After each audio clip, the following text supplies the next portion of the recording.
Hi, me and my buddy are back, and going to do a little critiquing on the present day political atmosphere. I remember back in the 80s, Ronald Reagan hung upon us Democrats, and I remember he said, liberal, liberal, liberal, and it's stuck ever since. It's been some kind of a curse to be called a liberal. Well, needless to say, I don't have the exposure that Ronnie Reagan had, but I'm going to cast the conservatives in the same light. Conservative, conservative, conservative. I think that the conservative movement in the last 20, 25 years, in a lot of sense, has almost turned into a neo-Nazi thing. I mean, it's way past right wing.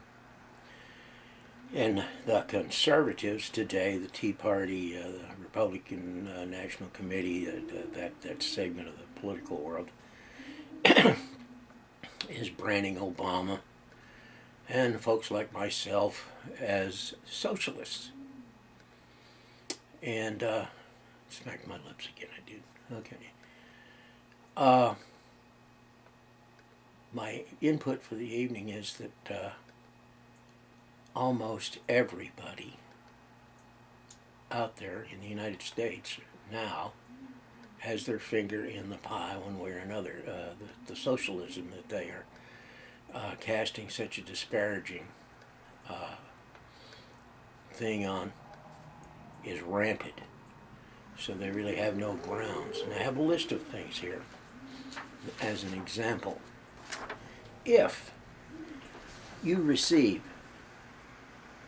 a disability, if you're on Medicare, if you have a farm and you get farm subsidies, if you take Social Security, if you're on unemployment, if you take aid to dependent children, small business loans, if you drive on public highways, food stamps, you go to the county hospital, you go to the emergency room because you're poor, you get a college grant. If this is just a small portion, but if you partake of any of these things, then you're a socialist, because these are all tax subsidized government projects.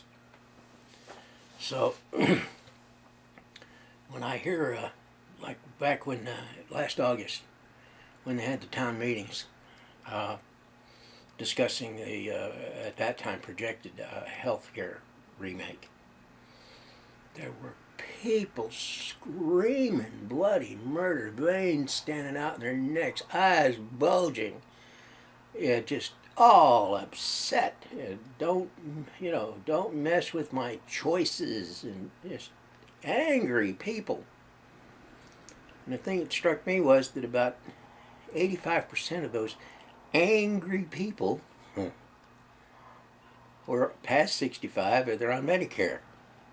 What were they so angry about? They were already in the system. So, if you conservatives examine it, we are already on that slippery slope to socialism, as you see it. But before you condemn other people, you need to examine what piece of that socialism you have. It's kind of, it depends on whose hog's getting gored here. If if it doesn't affect you, then the other guy, one of the things in Congress, they talk about pork. Well, one man's pork is another man's appropriation. And the same thing applies here. It just depends on, where you're at in the system. But almost everybody in the United States today, in one form or another, has some government support coming to them. Their kids, like I say, driving on public highways, anything. So I'm getting real weary of having the righties brand the rest of us socialists. I think what it is George fixed him up with fairly substantial tax cuts during his administration. And in order to get back to where we were before George came into office, some of those tax cuts are going to have to be repealed. And of course, that's what it's about. It's about the money and the power. And I suspect that some of the top people, their taxes and levies are going to go up. It's the nature of things. But anyway, all you righties out there that are screaming socialists, 90% of you are just as guilty as the rest of us. And I'll try and think of something else. Good evening.